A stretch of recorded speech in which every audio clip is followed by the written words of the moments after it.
Quiet, numbskulls, I'm broadcasting. Hello, and welcome to the podcast. So there I was. It's how all great aviation tales begin. This is episode 64. We want to welcome a new Patreon pilot this week, Bill Double L Wilson. Thank you, Bill, for stepping up to help keep those engines running. Thanks, Double L. We appreciate your patronage. Exactly. And one of the advantages over there on Patreon is Chuck Thompson, a listener, sent us an interview that he did with Punchy, Brian Schul, who recently passed away, our SR-71 pilot. And he talks about how he got the call sign Punchy, which we did not actually cover in our show. But if you either donate $5 or subscribe, it's included with your subscription over on Patreon. And we also try to give you an early heads up when we know we're going to record so that you are the first to know, and you can watch the live recordings on Rumble and YouTube and Facebook. And we have a merch store. Merch store? Yeah.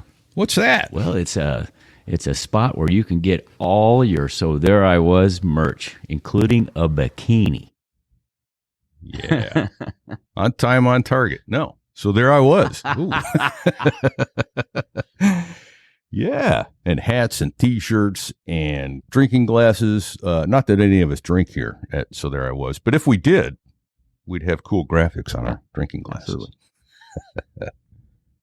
What do you think someone should do if we mention? I've heard that occasionally we'll use an acronym in this show. We have a glossary. People may not be familiar. We have a glossary that explains acronyms. And if you hear an acronym that we haven't explained, please reach out to us. You can catch us at our emails, fig@sothereiwas.us or repeat@sothereiwas.us and say, hey, you skipped an acronym. What the hell does this mean? And we'll take care of that for you.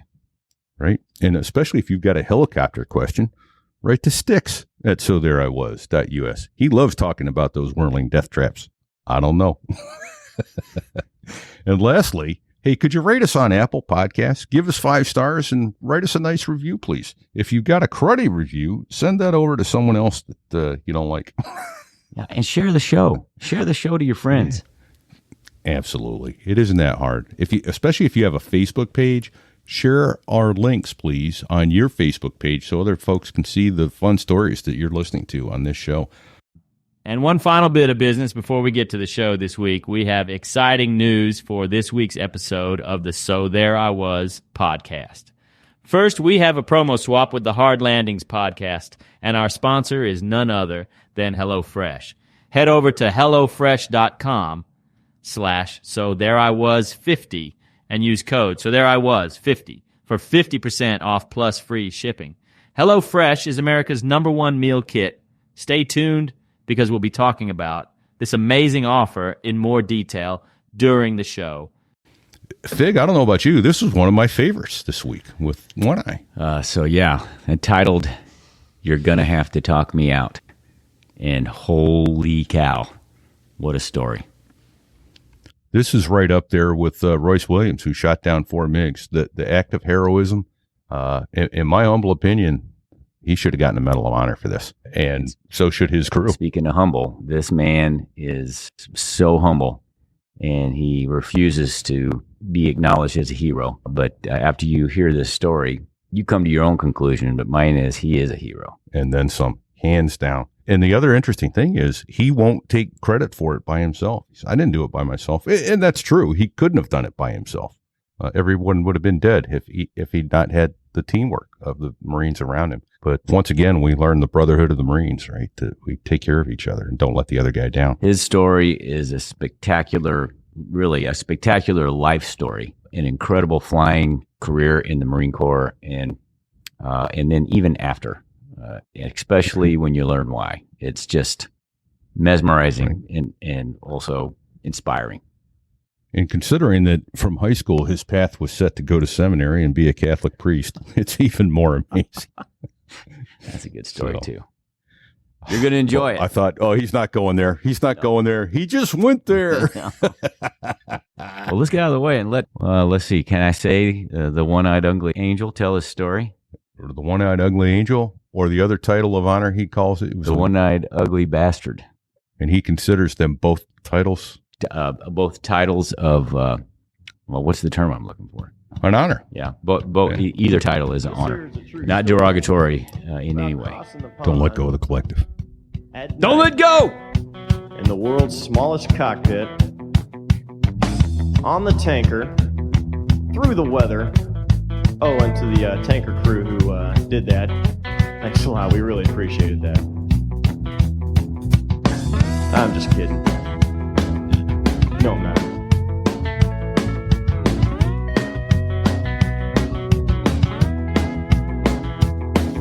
Well, there I was, crossing the pond, and you could see that I wasn't exactly fun. So there I was.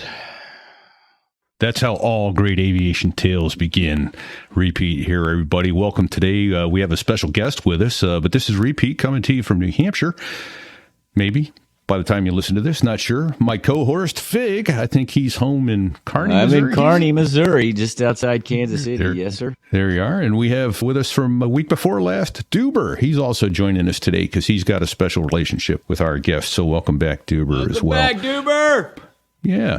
But first of all, I'd like to go here. And with apologies to our guest up front, I'm not trying to embarrass you, sir, but I want people to understand before we even get started just who is in our presence. Here we go. Captain Ben Cassio was awarded the Silver Star for his gallantry in action in April of 1968. To all who shall see these presents, greetings.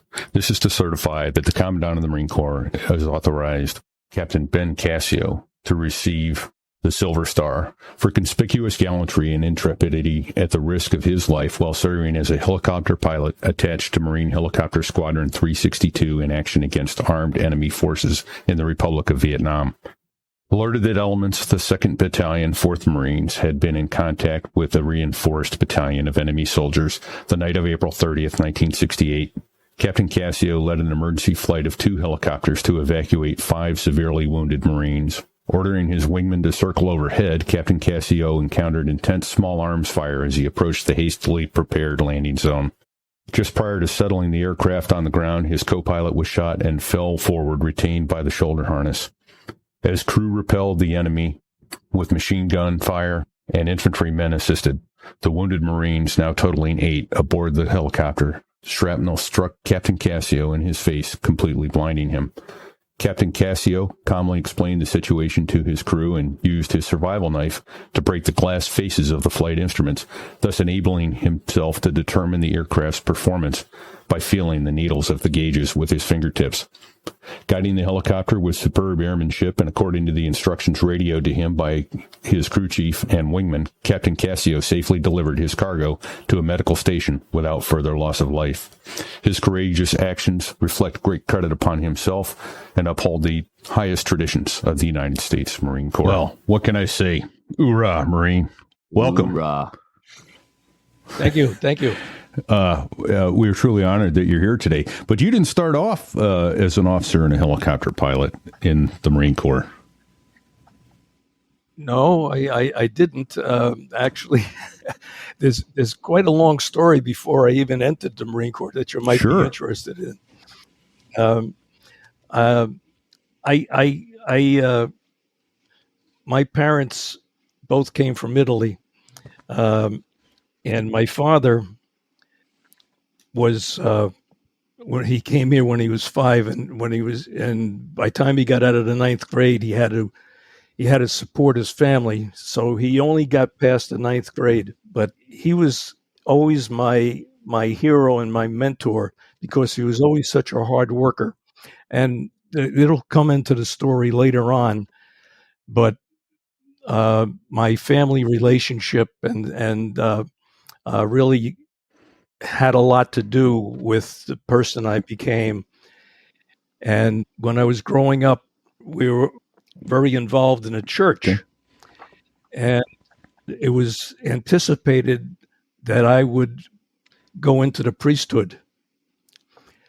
And after high school, I went into the seminary at Mount St. Mary's in Emmitsburg, Maryland. Okay.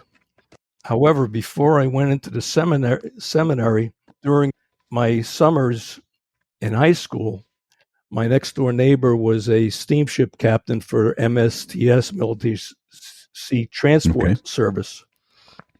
And he got me a job on the steamships and as a deckhand. And I was traveling for two summers between my junior and my senior year, traveling around the world. And in my second voyage, being the youngest crewman on the ship, the deckhands took me under their wing, and in Bremerhaven, Germany, they made me a man. They took me to the local brothel. and at 16 years old, I became a man. Oh boy. So, All right. so when I came back and entered the seminary, And they said you got to do the celibacy, and you said, "Wait, what?" needless to say, I lost the calling because I knew what the nuns had on underneath those habits. I love it. I absolutely love it. Oh, That's awesome. man. Yes. That is great. So I thought you were going down kind of an informal naval academy thing, a first class cruise, a second class cruise, that sort of thing. And nice. They took you to Germany. No, didn't want any part of the Navy. Right. So while I was in the seminary, which I only lasted for one semester because of that, one of the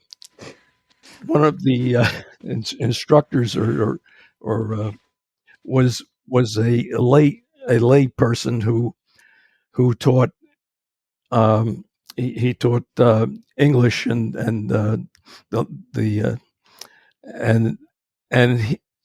he was a really special person because he was one of the few professors that would invite us into his home, and we'd spend more time talking about life and things in general.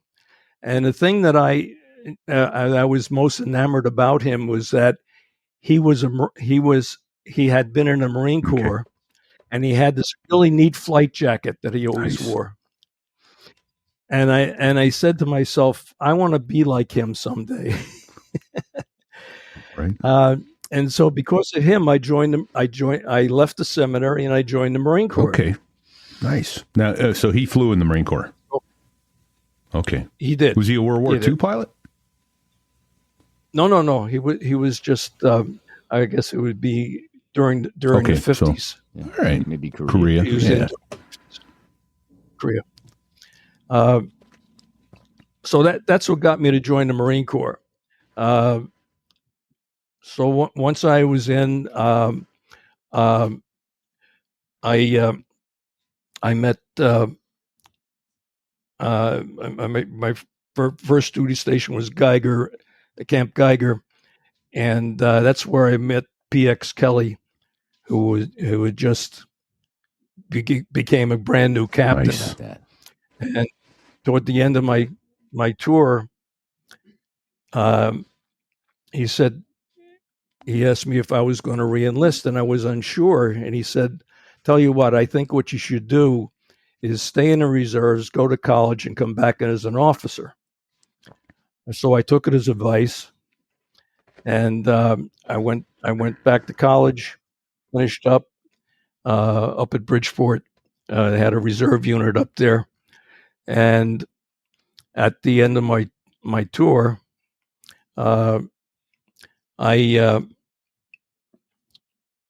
I was commissioned as second lieutenant. Nice. And my orders were to flight school. Now, I had never wanted to go to flight school. I never asked to go to flight school. In fact, I really had no desire to fly an airplane. I had never been in an airplane except to jump out of one. So I had quite a few fighter jumps, but I thought I was going to go back to infantry.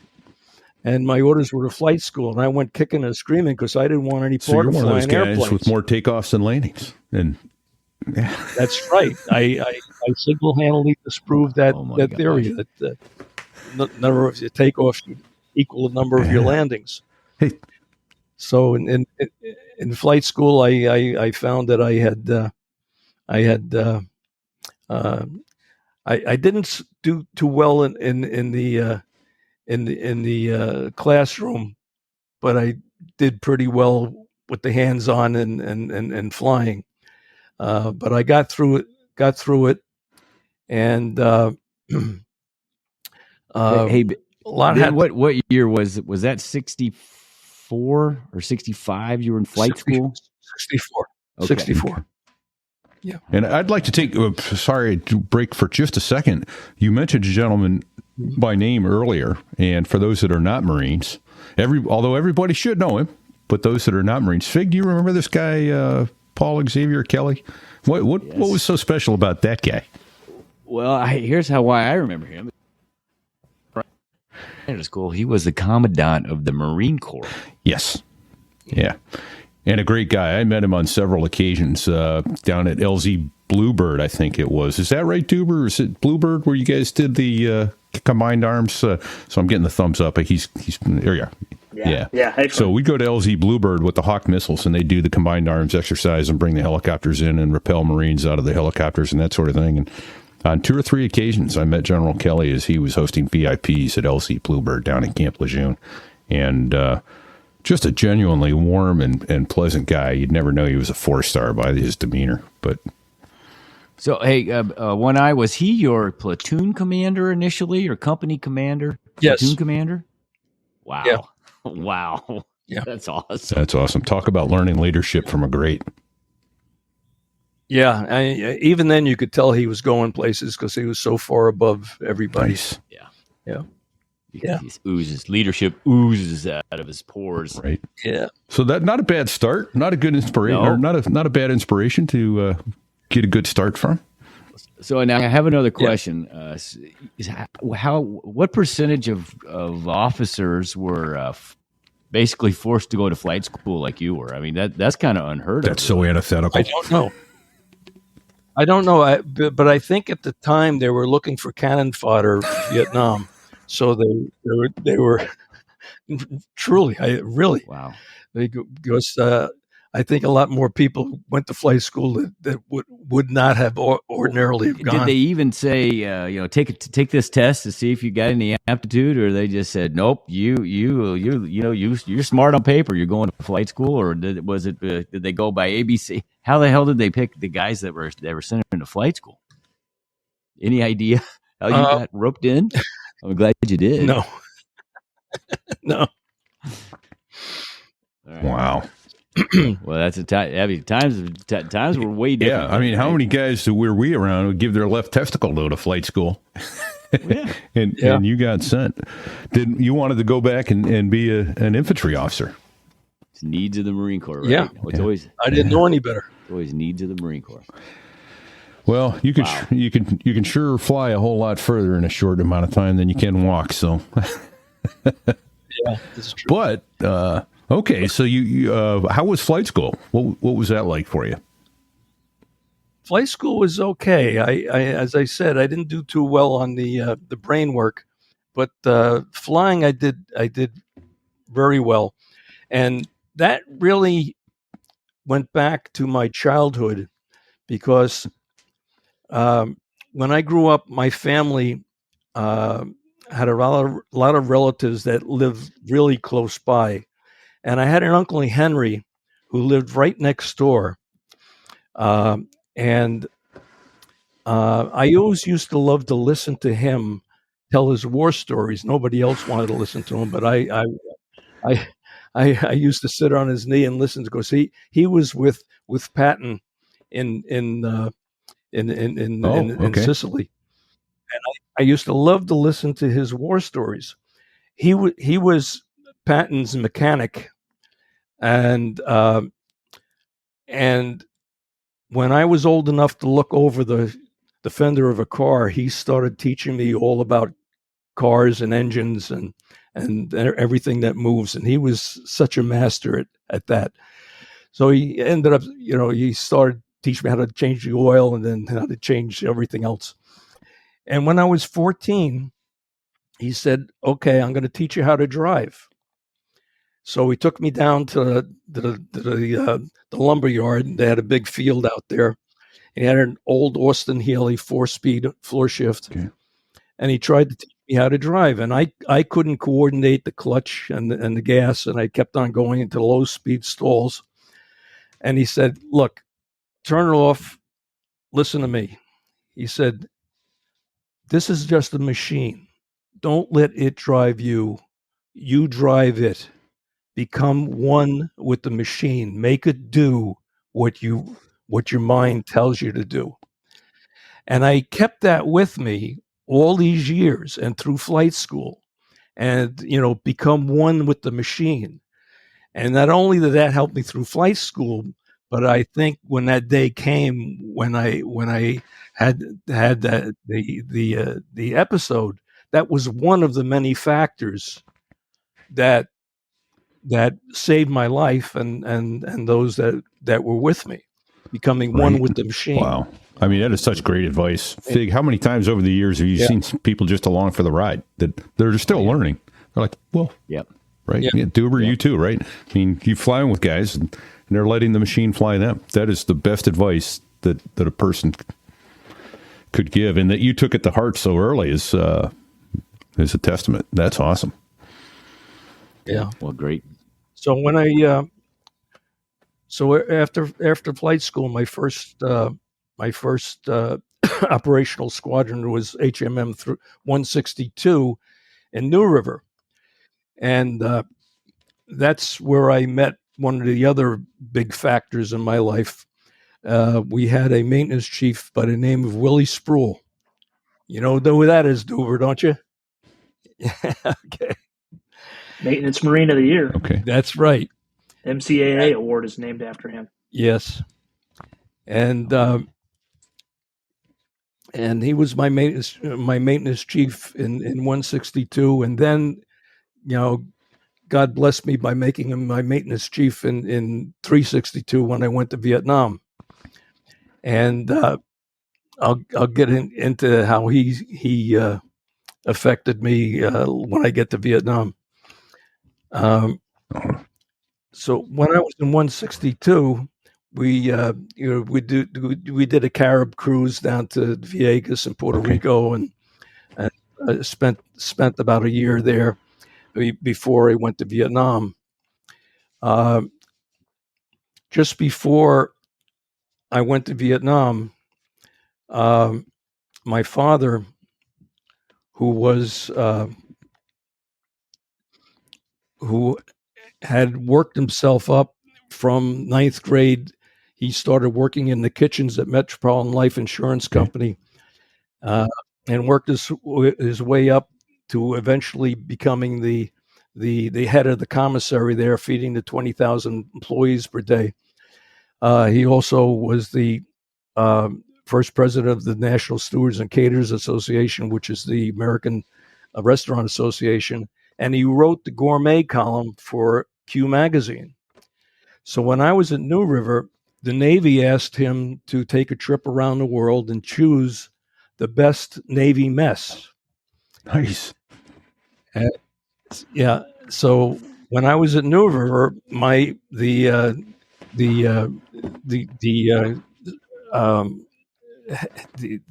CO got a call from the admiral at Charleston asking if they would let me fly down to meet him when he came into the United States at Charleston. So I wasn't a hack yet, but I flew with another pilot, and he let me fly in the right seat, make it look like I knew what I was doing. Go. So a hack to our audience is a helicopter aircraft commander. So right, I was an H-2P. Okay. So when we're coming in for a landing on the football field at Charleston, and as we land, I'm seeing all these people are out there with the admiral and a whole bunch of Navy people. They had the fire trucks out and everything. So we land, and as I get out of the helicopter, There's my father and the admiral standing right down below me. I go to swing out, and I lose my grip, and I fall ass over the tea kettle, flat on my back. Here I am looking up at my father and the admiral, and he looks down at me and he says, "I hope you fly better than that." If you saw one of those pictures that I sent you, if you wonder who that short guy was standing next to me to my helicopter, that was my father. He was 4'10", but he was the biggest little man I ever knew. That's awesome. Was it an H-34 that you flew down to Charleston there? Okay. Yes, it was an H-34. I fell 13 feet. God. Flat on my Knocked the wind out of you there or what? Oh, my goodness. Holy smokes.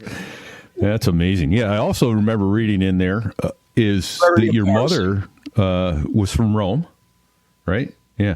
Yes. And your father was Sicilian, so your mother considered you half Italian. That's right. That's fantastic. Yeah, exactly. Oh, man. That's incredible. Yeah. Duber's back. Yeah, welcome back, Duber. Yeah. So just before I went to Vietnam, I met my wife, Carolyn. She was a Navy nurse at a Lejeune, and I had met her on the jump circuit because I was doing some sport parachuting, and she was the only female on the Navy jump team. And I found out that she was a nurse at Lejeune, so we started dating and jumping together. And a month before I went to Vietnam, we got married.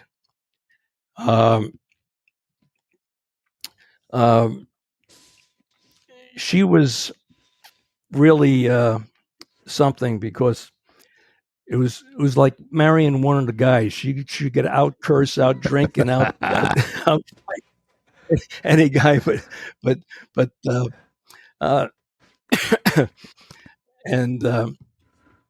and I thought that if anything happened to me, she could take care of me. Right. So we got married a month before I went to Vietnam. Awesome. And where was she from? And she was from Jacksonville, Florida. Her father, you wouldn't believe it, was a Baptist minister, but you'd never know it to know her. That's usually how it goes. Right. I have to ask. Before we get too far away from the subject. You met her doing sport skydiving. So were you on the Marine Corps team at the time? Is that how you met her? Because she was on the Navy team, or how did that work?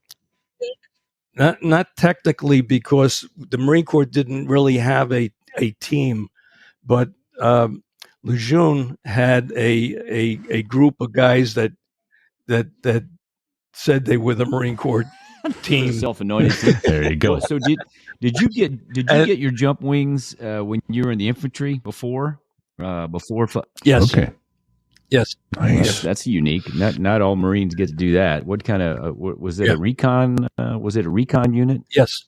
Okay. Yes. All right. So you weren't just any Marines. You're a recon Marine. That's you're kind of a badass right from the get go then. So he was. Anyhow. Yeah. And but unfortunately, Carolyn was lost in a plane crash a month after I came back from Vietnam. I was still in the hospital and totally blind. Yeah, that's just and talk about a gut punch while you're down, right? Yeah, I mean, I was probably the lowest part of my life. If I could have found a window, I would have jumped out of it, but I couldn't see. So. And later on, when I did gain my eyesight back, I found out I was on the first floor and I had only broken an arm. So God has a way of looking out. Darn right, He does. Now, the aircraft, aircraft fatality that she was involved in, was it while she was, going to jump out? Was it a jump plane or? No. Actually, she had. When I was in Vietnam, she took flight lessons and got her commercial Holy license. cow. Yeah, she was quite a person, and she was flying to Bermuda and got lost in the Bermuda Triangle. If you look at that old black and white movie, the Bermuda Triangle, you see at the end, her name is at the end of there. God. Yeah. In fact, after I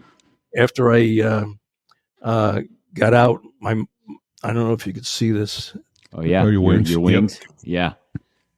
Got the diamond. Got the wife's diamond in the middle of the shield on your naval aviator wings. Yeah, Yeah. that's Yeah, my mother had that ring made for me, and that has my wife's diamond in the middle of it. I got that in the PX for $499. Nice. Beautiful. What a great piece of gear that is, and a special keepsake, obviously. So, Yeah. and then, since we're on the sad subject of death, your father passed. It's been some years back now. I think I read about it. It was in the 90s, was it? Yeah. Yes. And I recall that you guys located something kind of special there after his death. That was an envelope, as I recall, with some gloves in it. Yes, yeah. Gunny told you that, huh? Okay. Yeah, yeah.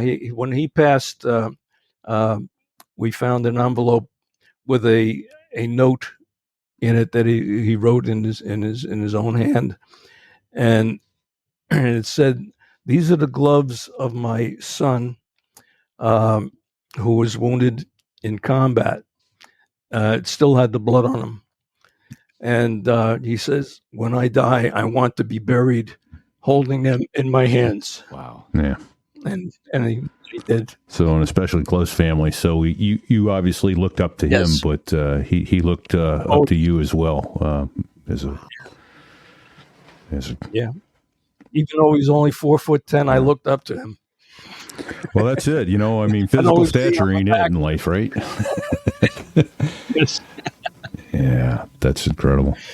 So when we got to Vietnam, before I went to Vietnam, my wife Carolyn said, "Make sure you get all your shots and spread them out over a period of time, because you don't want to get them all at once." So I took her advice, like a good husband. And when I got to California, before I got on the plane to Vietnam, they had lost my shot record.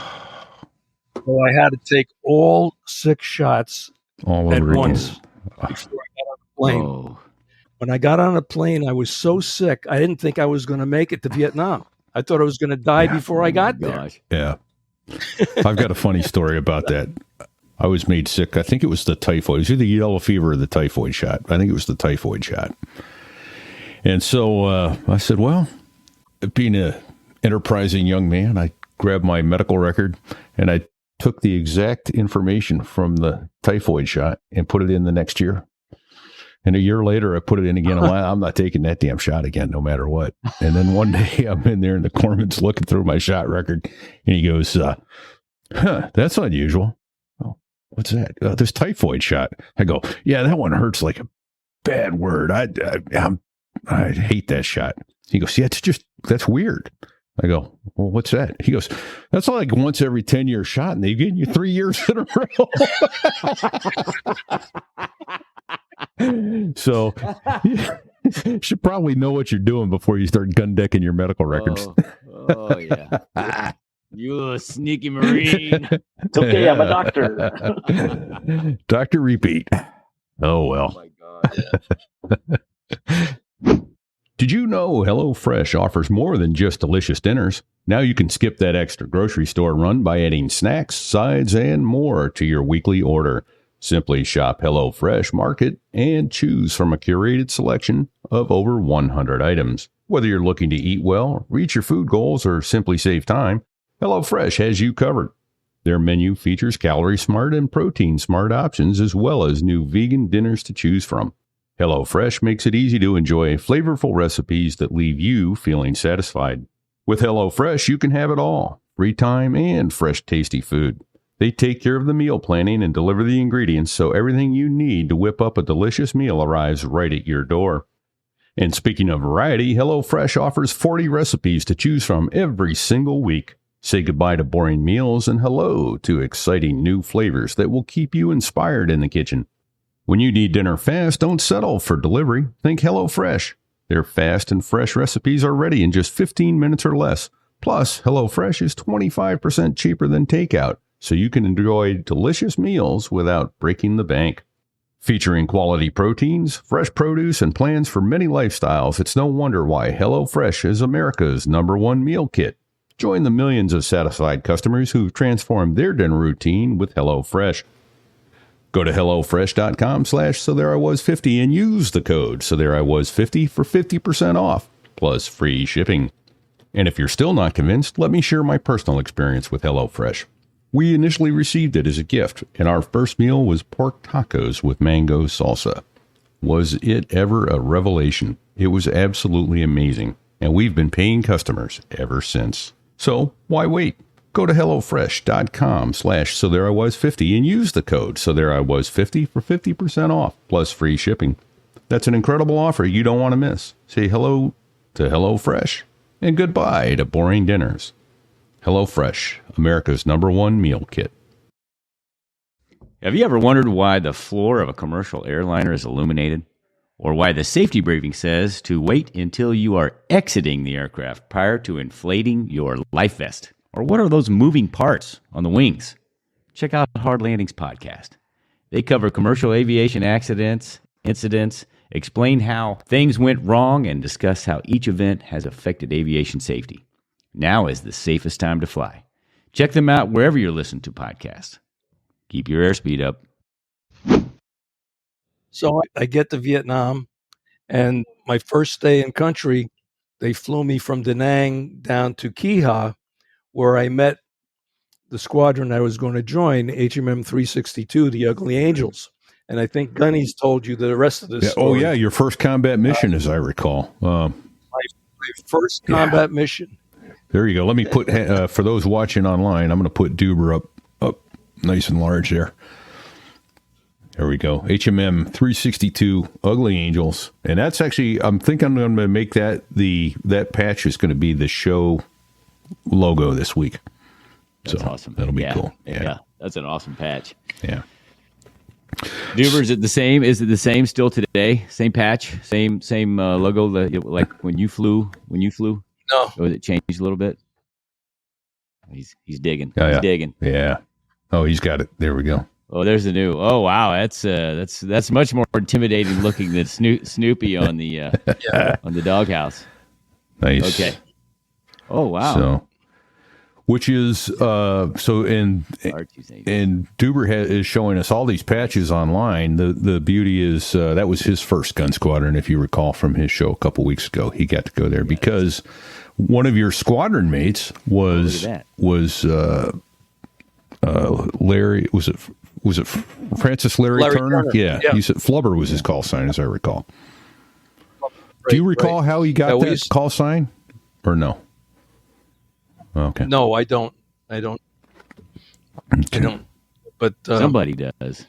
Somebody knows. But I remember when we came back from Vietnam, Gunny and I used to go out to Larry's house out in Iowa, and we used to go pheasant hunting, and that's when I met Duber. Yeah, Mickey. And we used to sit around the table and tell war stories, and Duber would sit at the end of the table and say, "Wow, that's really something." Some of the stories were true, but it was enough to impress him.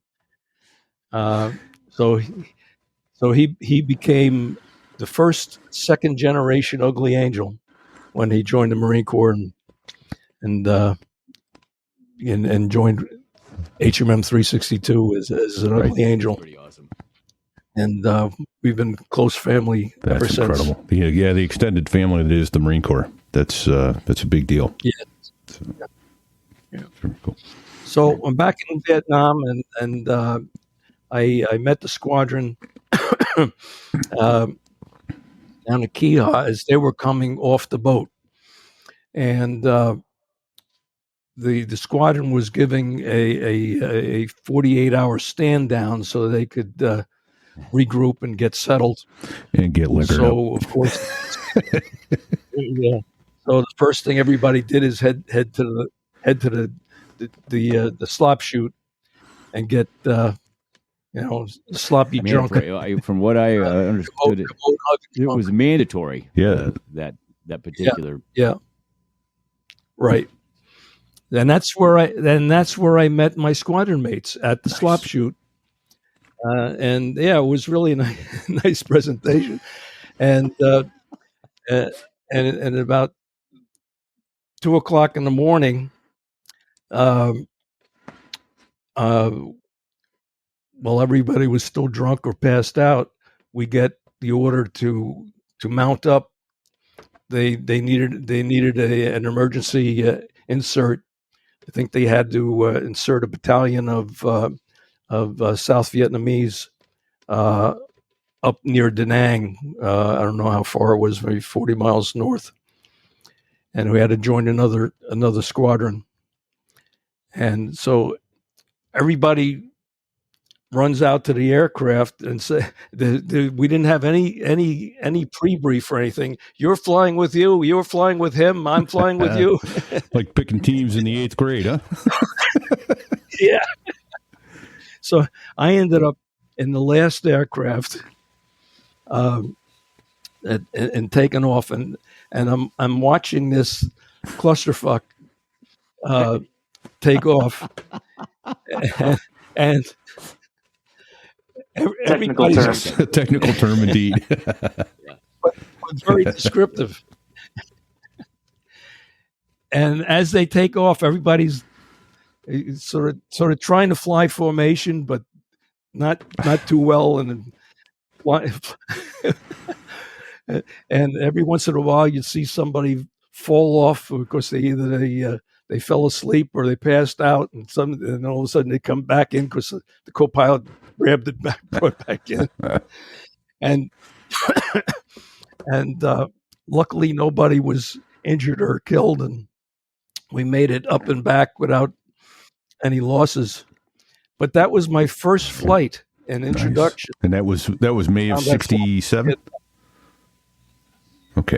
Yes. Welcome to the Ugly Angels. Get your ass in the helicopter and go. Yeah. That's awesome. And try not to kill anybody while you're doing it. Oh man! Well, Right. it's just a miracle that you guys all made it there and back. You got the mission done, and nobody it got was. hurt. Yeah. God looks after imbeciles and drunks. Boy, don't I know it. And sometimes both at the same time. So Yeah. Amen. So that was my first flight. now you guys didn't take any fire on that flight, though, right? Okay. No, none. No. Thank God. Yeah. Do you remember your first flight where you went into an LZ and they were actually putting lead in your direction? Oh yes, yeah. I got shot down 3 times while I was there. Gosh. Only 3? Yeah, shot down 3 and shot up once, right? Yeah, That's right. Yeah. So The first time that I got shot down, we had caught some fire coming out of the zone, and the engine quit, and I had to make an emergency landing in a group of trees, and as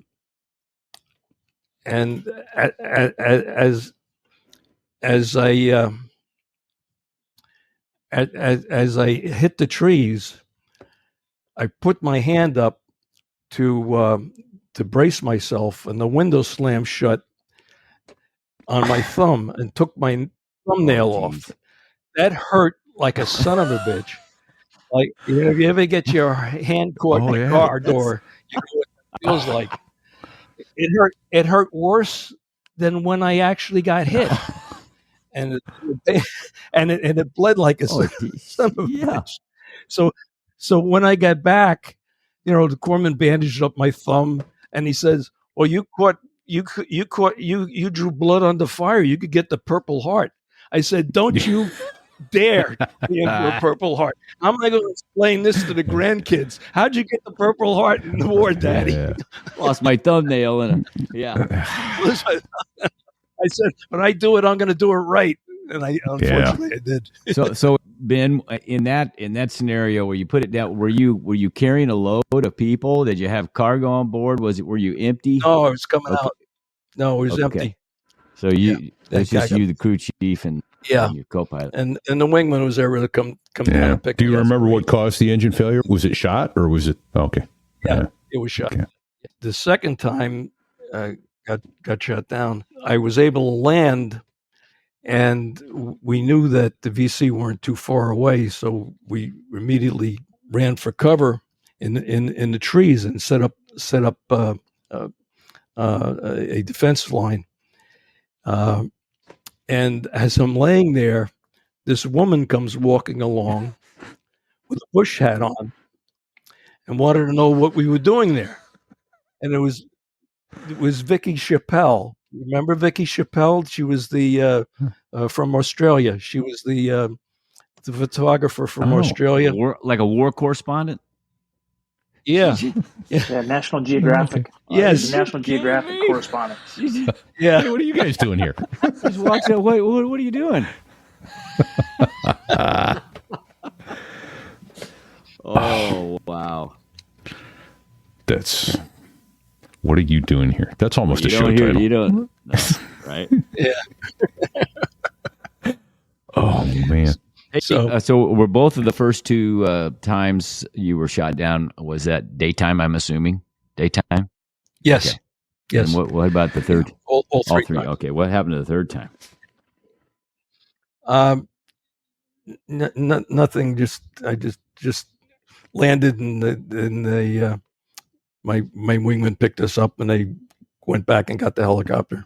I was up at Quezon. It's no big deal. It's shot down and it's no big deal. Yeah, wingman picks your wingman got you, so it's okay. You talk like this. It's just so it's nonchalant. You're not in combat. You didn't have your ass shot off and you had to land in or wherever. It's no big deal. Well, in retrospect, at the time I wasn't this calm. Well, I guess if you don't have to force land into trees, it's not such a big deal. Wow. One of the things that always blew my mind, Ben, and you can probably attest to this, you guys would get shot down or you'd ball up a helicopter or you'd have an accident. What did you do immediately after that? You got right back in another helicopter and went flying. Right. They didn't take you off the schedule. There wasn't any mishap review board. You didn't go do a 6 months without test. flying, and it's like right. No, get right back in a helicopter and keep going because the thought was, how do you tackle this fear of flying again? How do you keep the demons at bay? You get right back on the damn horse and go. I think my dad did that twice in one damn day. Yeah. Gosh. Well, that's how I became the maintenance pilot, and brings me into my other story about Willie Sproul, because every time I bring a helicopter back, he meet me at the flight line and he says, "Captain, if you don't stop breaking my aircraft, I'm going to make you a maintenance pilot so you could see how we have to fix these things, and I'm going to make you fix them." And sure enough, I kept breaking them, and he made me his maintenance pilot. and that was one of the other factors that I'll get into later on what may have contributed to saving my life. Because when I became a maintenance pilot, I got to fly that aircraft in situations that you don't normally do. Yeah. Because you really get to feel the aircraft. You could sit there with your eyes closed, which I did many times, just with your hands on the stick and the instruments, and literally become one with the aircraft when you're doing maintenance flights or just hovering and stuff like that. And that really was a major factor in my survival, and when it became I necessary. totally see that. So I ended up flying 650 combat missions, and then I guess my last flight is what you probably want to hear about. Yeah, that'd be good. If you could walk us through that. How did you find yourself? My understanding is you had the night medevac emergency call out. Yeah, we were off the coast on the Iwo Jima, just below the DMZ, the demilitarized zone. I was it was my turn in the basket, and I got a call for a night medevac. 2nd Battalion, 4th Marines were at Daido, which was about 20 miles inland, just below the DMZ. Okay. Oh. Are you sitting at attention, Fig? I'm at attention. Are you at attention? I'm at attention. That is a great ringtone. You should see her, my wife's ringtone. Hail to the chief. I'm sorry, did you say you were on the Iwo Jima at the time that you were doing the night medevac? Yes. Okay. Yeah. All right. So, so you were there. And that. So I got the call to do the night medevac, and I was the lead pilot, flight of 2. Robbie Robertson was my wingman. And we got a call that they had 5 seriously wounded medevacs, Marines, that had to get out. It's life and death. Normally, in the middle of the night, you really didn't take medevacs unless it was really an emergency, if it could wait. But they had to get out. So we headed inland. And in those days, you didn't have GPS or anything. It was all distance and direction off of the signal from the ship. Okay. So we flew inland.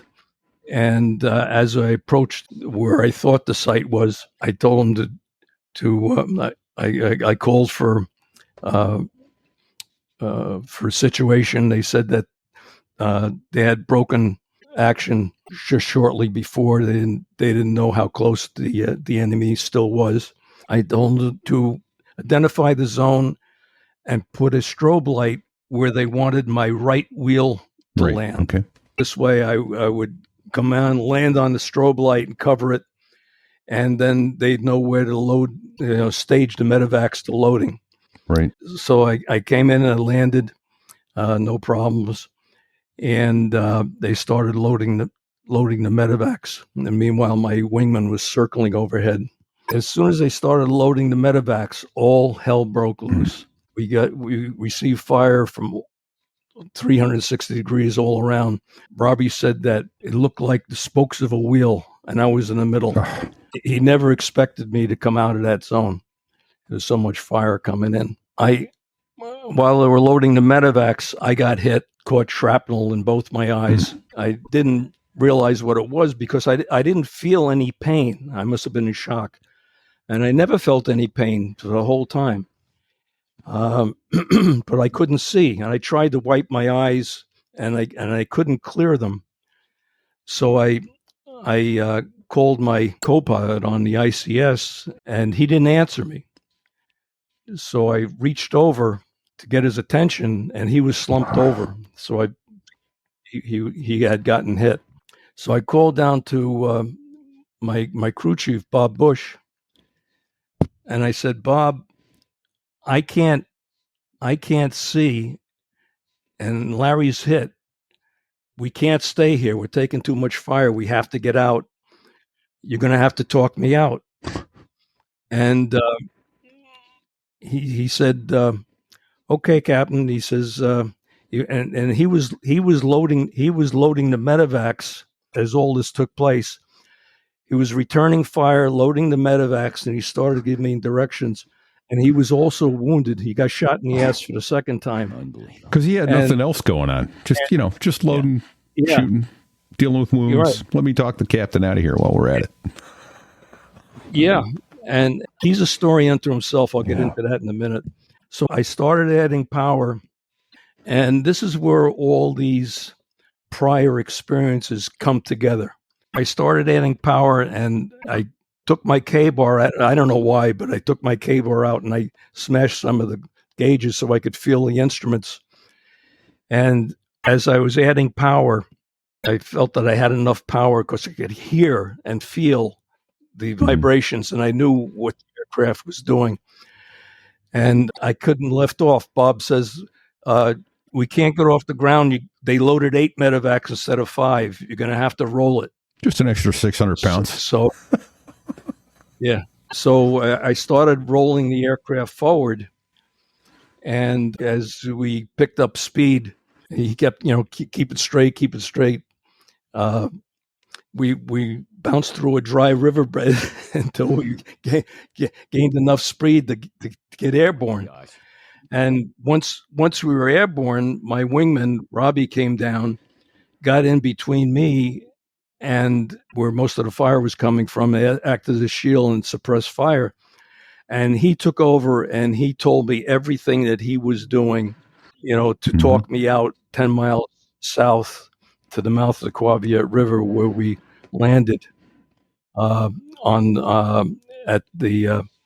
was a CB base there at the mouth of the Quaviat River. We landed on the ramp, which coincidentally happened to be the same spot that Gunny landed on his last landing in Vietnam. Right. I remember that story.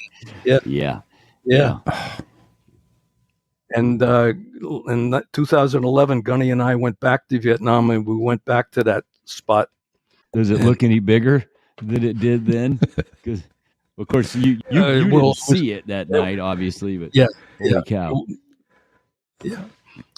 We also went back to the spot where I got hit at Daido, and with a bunch of guys from 2-4, and we're standing in the middle of the field where this all took place, and this guy walks out from a distant hut, and he wanted to know what we were doing in his field, and an interpreter told him what we were doing, and he says, "I was there that night." Wow. And we became friends on Facebook. We still communicate on Facebook. I'll be darned.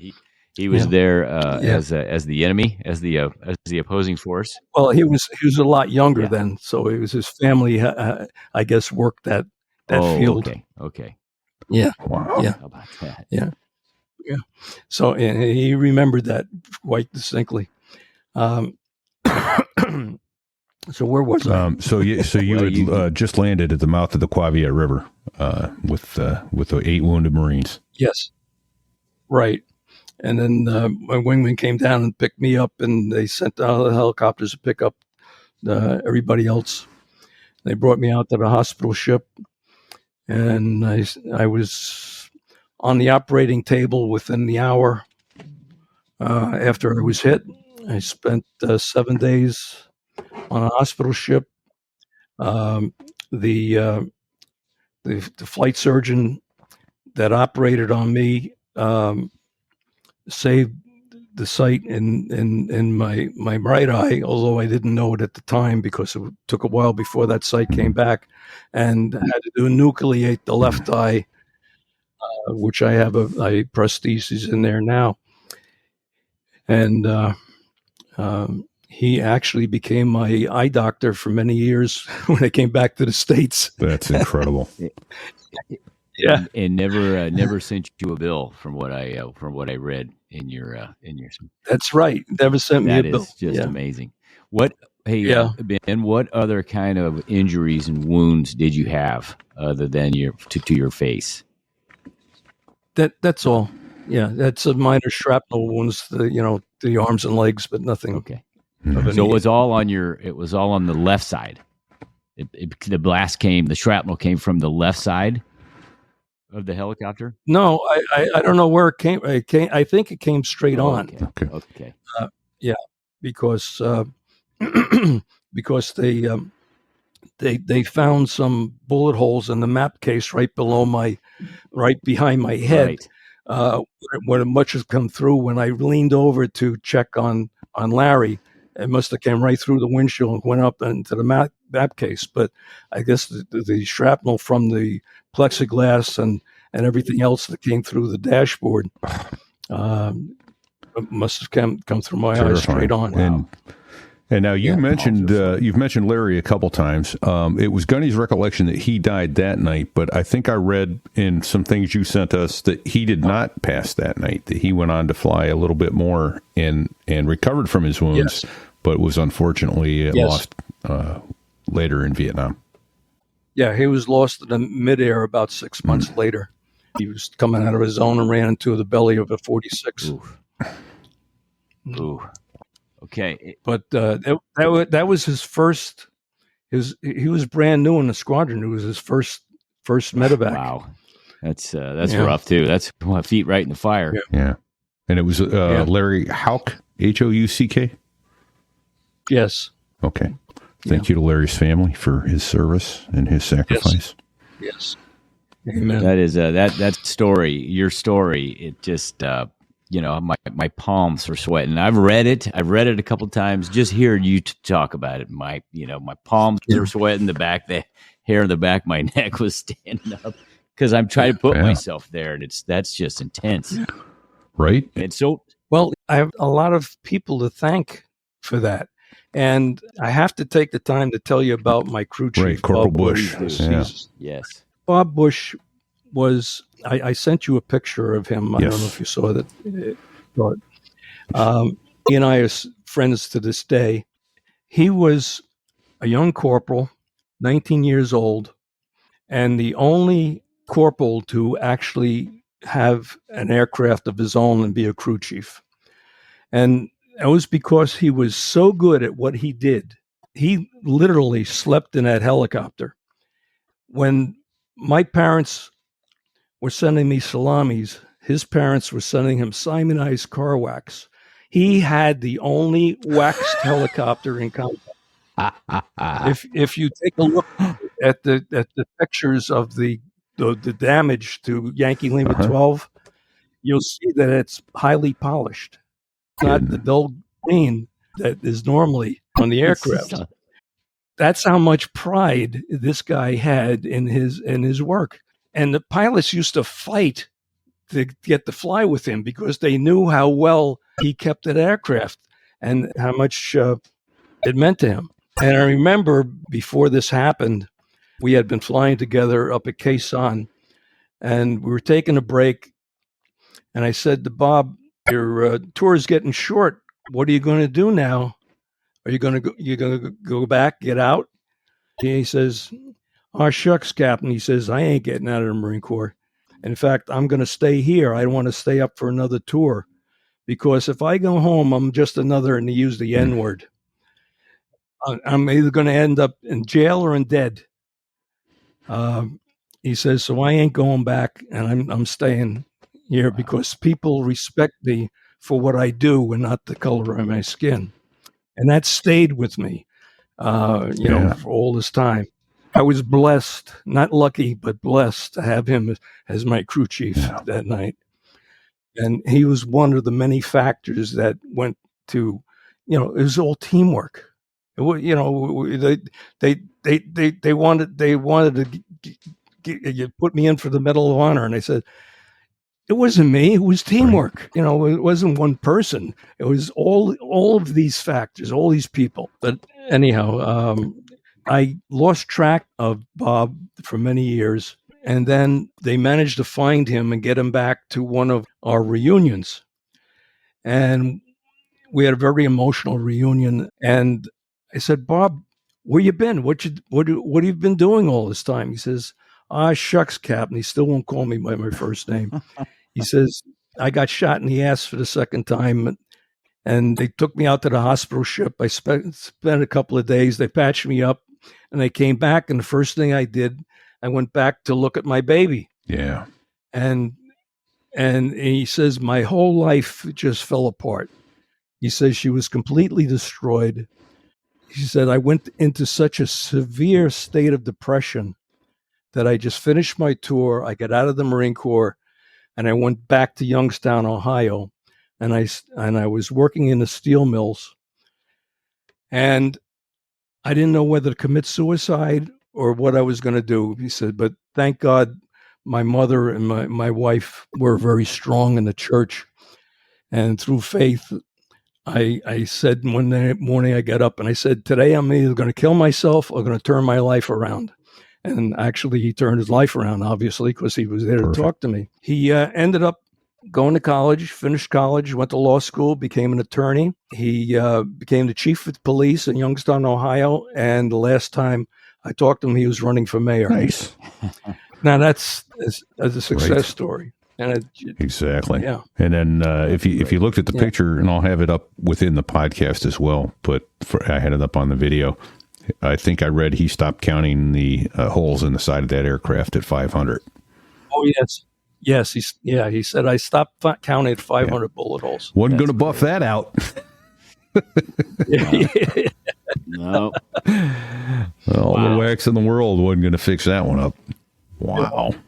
Yeah. What an incredible young Marine. As much credit to him getting you guys out of there that night as to you. Oh, all of it's him. It was true. It was couldn't have done it without him. It was teamwork, like you said, man. Your wingman, your crew chief, you, it all came together. Wow, what a story. That's another recurring theme we're seeming to have here is that Marines are going out of their way not to let their buddies down. Just saying. Yeah. Now, this is a little off the subject, but this is when you were in Vietnam, your unit, were you involved in the water buffalo incident? Okay. No, that was Cook. Was Cook, right? Yeah. Okay. That was our Cook. Yes. You had nothing to do with that, though, correct? No. For a while, we've gotten in a theme where there's livestock in almost all our stories now. Yeah. He might have known Lieutenant Hungwell, though. I don't know if he ever flew with him. Did you ever fly with Lieutenant Hungwell? Studley Hungwell?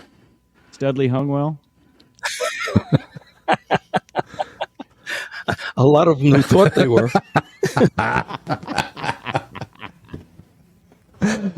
Oh my God! Beautiful. How about you and Gunny? Did you ever fly together in Vietnam? Oh yes, a lot. Okay, a lot. Yeah, he was a good stick. He was probably one of the best pilots we had in the squadron. Nice. That's what he said too. We didn't know if that was true. Yeah, don't tell him that. His head doesn't need to get any friggin' bigger than it already is. Yeah, we continued to fly together even after we got out of the Marine Corps because we had restored a couple of 34s and we took them coast to coast together. And for air shows, right? Air shows and stuff. Oh, that's awesome. Yeah, because when I came back, I spent 9 months in a hospital putting the pieces back together. And then they wanted to retire me. And I said, what do you mean retire? I don't want to get out. And they said, well, what are you going to do? You can't fly anymore. I said, why not? I said, because I could fly better with one eye than most pilots can with two. Which brings me to another story, because my last flight was in Vietnam was really not that flight. Right. Walt Casey, who was a pilot in our squadron, after I got off the hospital ship, I came back to the Iwo Jima to gather my gear, which they had already divided up amongst themselves, and right. They gave me a little presentation, and then when I went to go back to the hospital ship to go back to the States, he had the bright idea of saying, well, would you like to fly again? And I said, of course I would. Is that? Hell yeah, I want to fly, right? Yeah, hell yes. So I still had my eye bandage on, so I took the bandage off to see if I could see. And I was able to see black and white and big things. Okay. Like a ship. So he said, okay, you get in the pilot seat and I'll get down below. So he gets down below, and Robbie Robertson, who was my wingman that night, happened to be the hack on that flight. So he got in the left seat and let me get in the right seat. And Walt Casey gets down below and had the corpsman bandage him up like a mummy.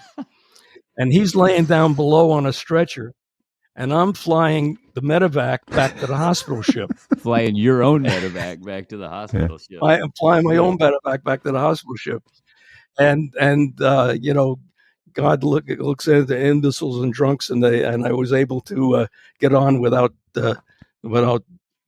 damaging anything.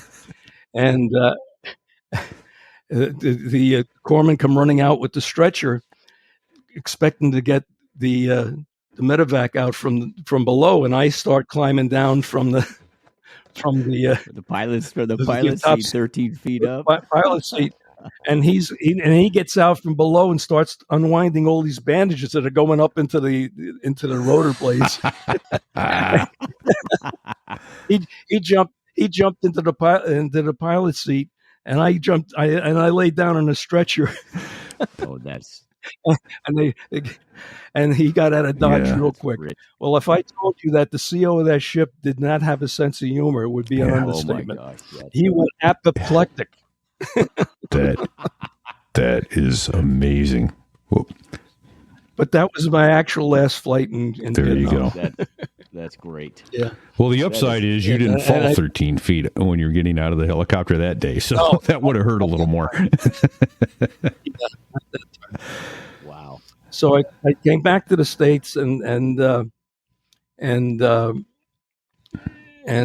I got out of the hospital, I wanted to stay in, and they said, "Well, you can't. You obviously you only have one eye," and so I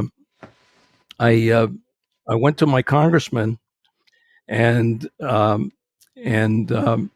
CO Walt Schauer wrote a letter to the BUMED and to the board, and where he recounted that last flight and said that if anybody could do it, he can.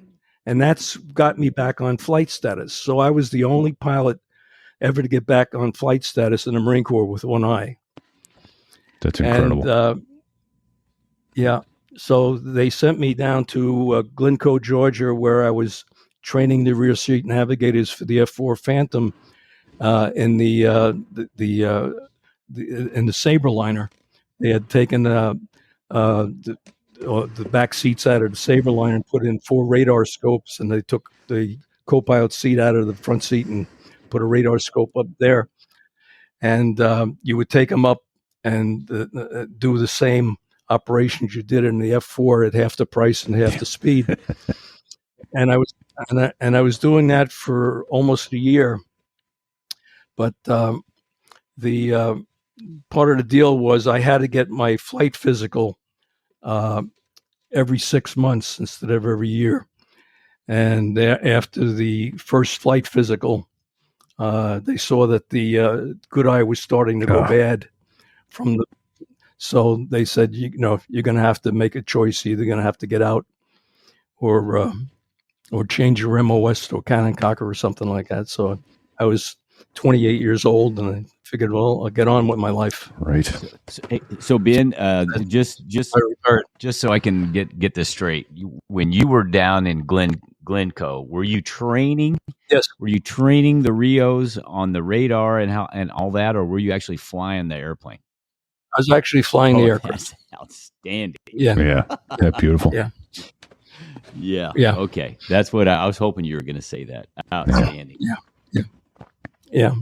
So, so then they, can I ask you a technical question about your eye damage? Was it the cornea that was injured on your good eye, or what was it? yes, there's a shrapnel scar right across the center of the cornea that causes everything to be blurry and refracted. So I don't see anything clear. Everything is blurry. Everything is double. Did I read that you years later, when the technology came, had some laser type surgery that helped improve your vision? They did that on the hospital ship. They had they had the technology back then. Experimental. Yeah, it was experimental. The same doctor that operated on me on a hospital ship, Lorette de Mola was his name. When I came back, I bumped into him at St. Albans Hospital, and he was just getting ready to retire. And he opened a practice in West New York, where I went to him for about 25 years until he decided to retire. And all those years, I'd walk into the office, it'd be full of people. I'd be the first one in and the first one out, and he never sent me a bill. Never sent you a bill. How about that? That's Yeah. incredible. Yeah. That is amazing. Well, thank you for sharing all that. And I want to say upfront, and actually this is from not just me, but my wife, because she read your story and she wants me to tell you how grateful we are for your service, and thank you. Indeed. Indeed. Thank you. We are humbled that you would join us. I don't know. I don't know how much time you got left, but I got some more stories. Let's go. Let's do it. Yeah. Let's keep going. So that's a picture of the Twin Towers, and it's obviously in a Marine aircraft because it's got Marines on the wing there. Yeah. Right. So I took that 2 weeks before the towers came down. No shit. Yeah. Oh, is there a date? Yeah. Is there a date on the picture, Duber? That's an old date, or just from printing it Okay. It today. should be August 26th, 2001. 2001. Wow. So how did that picture come about? Well, after I get out, I continued to fly, restored aircraft, and one of the aircraft that was restored was an L-17 that was restored by a crew chief of ours in 362, Frank Flagg, who lived in Marblehead, Massachusetts. And we used to take the L-17 around to air shows. And we had just done the Sussex Air Show on August 26th. And we were flying down into Teterboro, back into Teterboro. And as we flew down the river, that's when you could fly down the river at 800 feet and not get shot down. We flew down the river, and I took my camera out of my pocket, and I was snapping pictures of all the touristy stuff, the Washington Bridge and the Statue of Liberty, and as we turned back up the river, I wanted to take a picture of the Twin Towers, and I must have leaned as I was flying because I had no intentions of getting that wing in the picture. I just wanted pictures of the towers. And it wasn't until months later, because that's when you used to have film in the camera, had to be developed. Right. That picture came out. The wing is perfectly framed between the towers, purely an accident. That's how that came about. But that photo's taken on a life of its own. Yeah. It's been around the world. And the first photo was the first blow up I gave to the commandant at the time, General Jones, and he took it with him when he became the Supreme Allied Commander at NATO. And he came back later and told me that whenever dignitaries came in the office and noticed it, he'd point at it and say, "That's why we're there." And so it's really, but I've never sold it, never will. It's only been given to charitable organizations or Marines that have asked for it. So L-17 is a Navion, correct? that's correct. Yes. Yeah. So then I also got involved with Al Weiss in the restoration of Yankee November 19, which is now in the Marine Corps Museum. And in 1999, the group of us got together and went out to Tucson to the boneyard and found the Hulk and traced the logbooks back and found that this aircraft had been in all of the squadrons in Vietnam, all the 34 squadrons in Vietnam, and was also on the first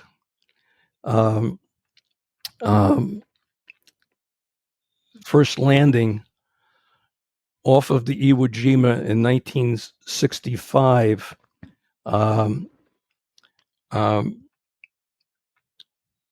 So it's like the first, first in the country, yes, so to first speak. in the So I country. mean, so Yeah. how did that aircraft survive Right.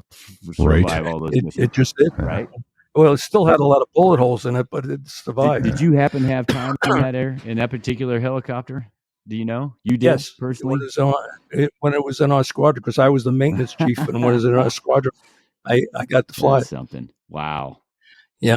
How cool is that? So There's another yes, picture. Thank yeah, you. that's over the Herder Bridge in Long Island. Yeah. So in 1999, they found the Hulk out in the boneyard. I think I sent you a picture of Let me that, see what if I it can looked find like that, when yeah. I. Yeah, and That's what it looks like in the museum. I'll show you better pictures of that. Yeah, that's the rendering. Yeah, that's the rendering. Okay. Yeah. So we went out to Tucson, and Al Weiss and the guys, 361 Restoration Association, bought it for $11,000, and we trucked it back to Long Island and put it in a potato barn. And it took us 3 years, 20,000 man hours, and $300,000 to get it restored and flying. And I did, and Duber's father Larry and I did the first test flight on it. Wow. And in Long Island, he flew out from Iowa, and I came out from Jersey, and we did the very first test flight on it together. You remember lifting that thing into the air the first time, and how the rig was all off. Oh, yes. Oh, boy.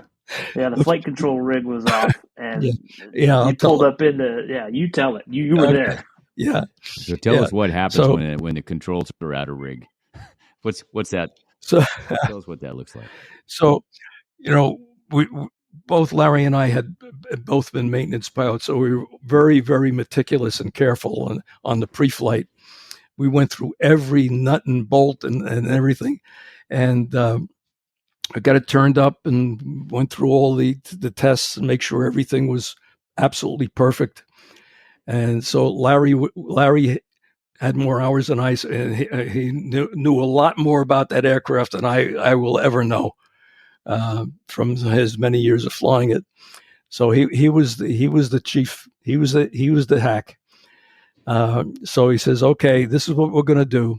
He says, "I'm gonna bring it up to 2,500 RPM, and just take it up light on the struts and see if we have any vibration.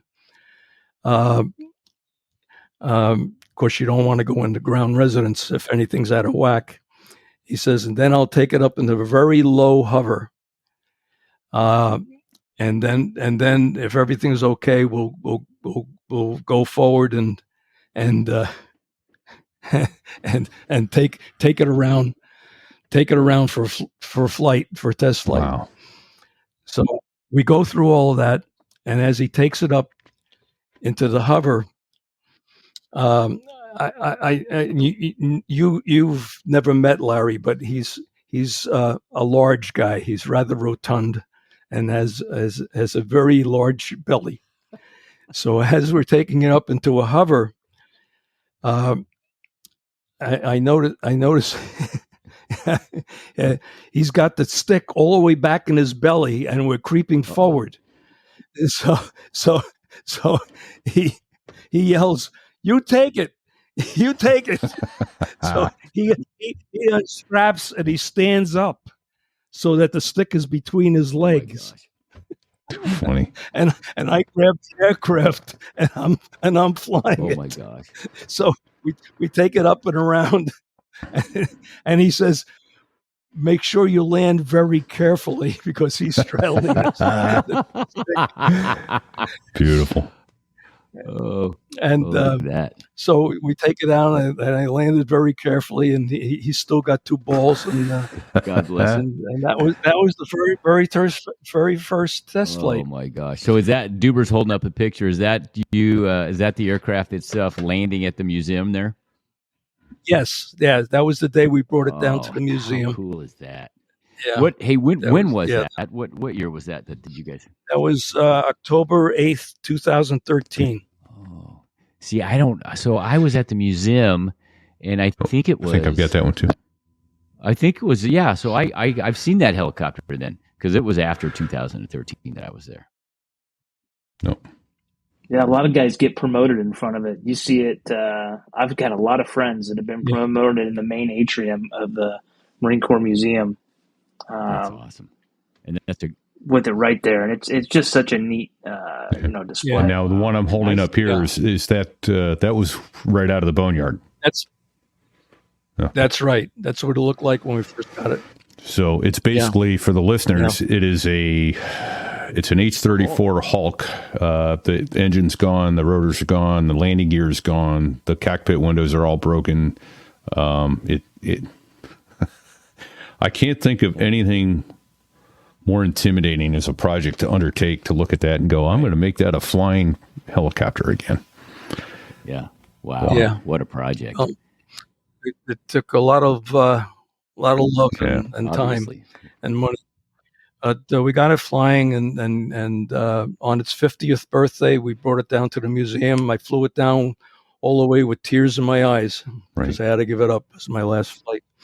And interesting side story is General Weiss, who was the commanding officer of 2nd Battalion, 4th Marines, which was the unit that I was in support of the night that I got hit.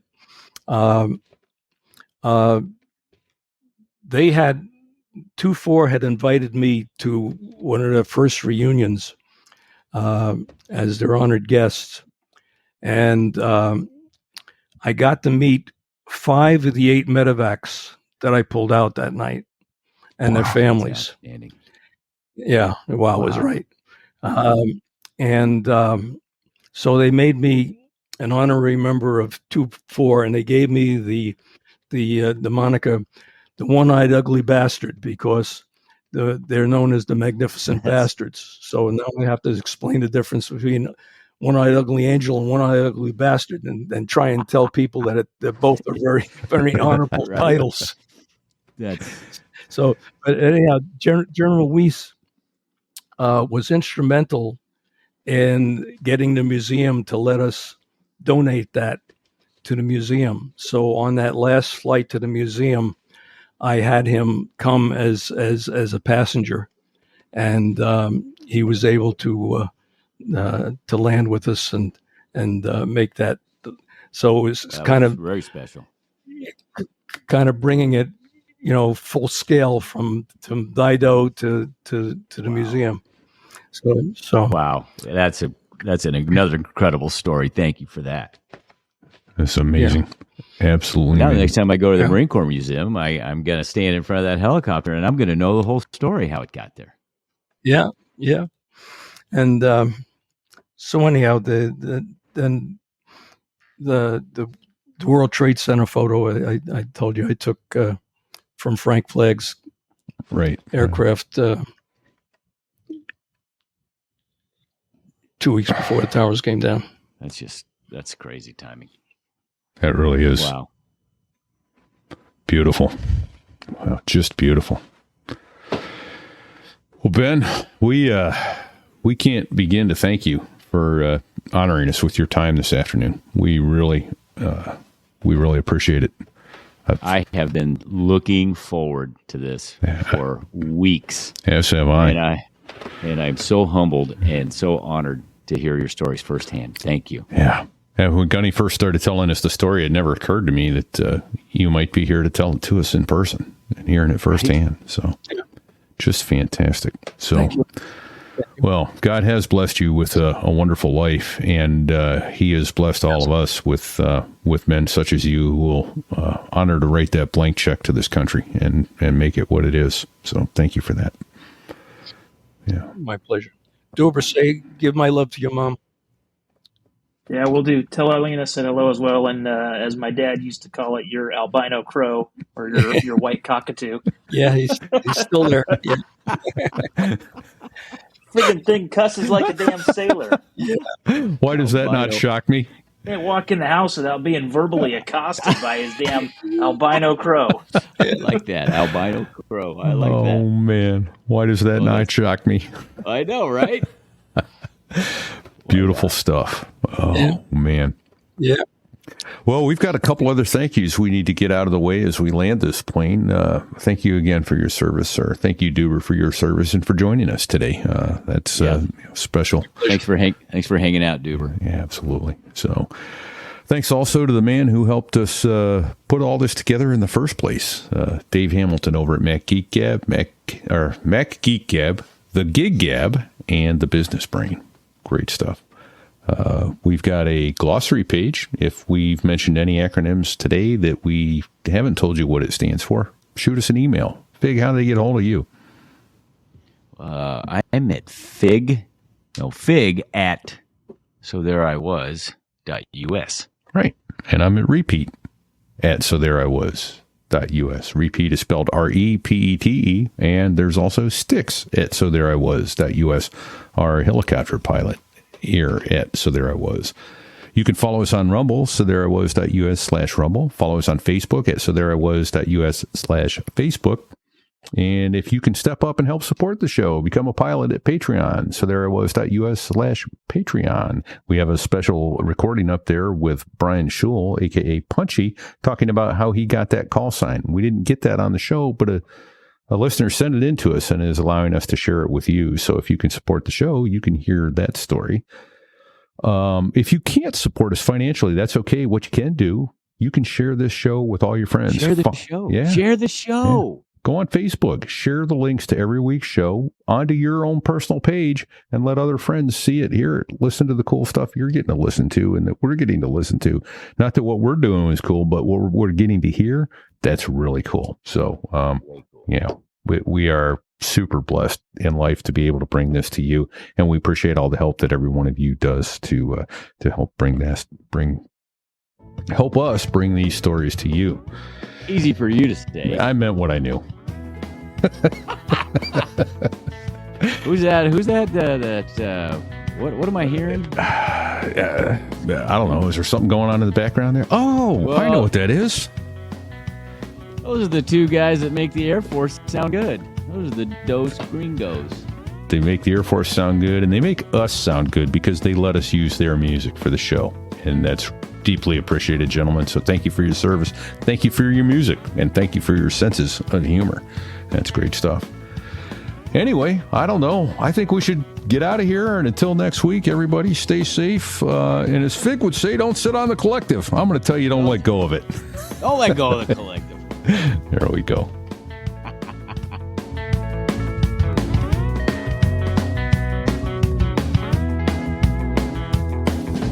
There I was, crossing the pond, and you could see that I wasn't exactly fond of all the shit I was wearing on that day. Now an F-16 is cramped enough, but it's even worse with all that stuff supposed to save your life. But we knew there was no way. 'Cause when you're going down in the North Atlantic, man, it's over. What is it, Fig? It's over. I just want to tell you both, good luck. We're all counting on you.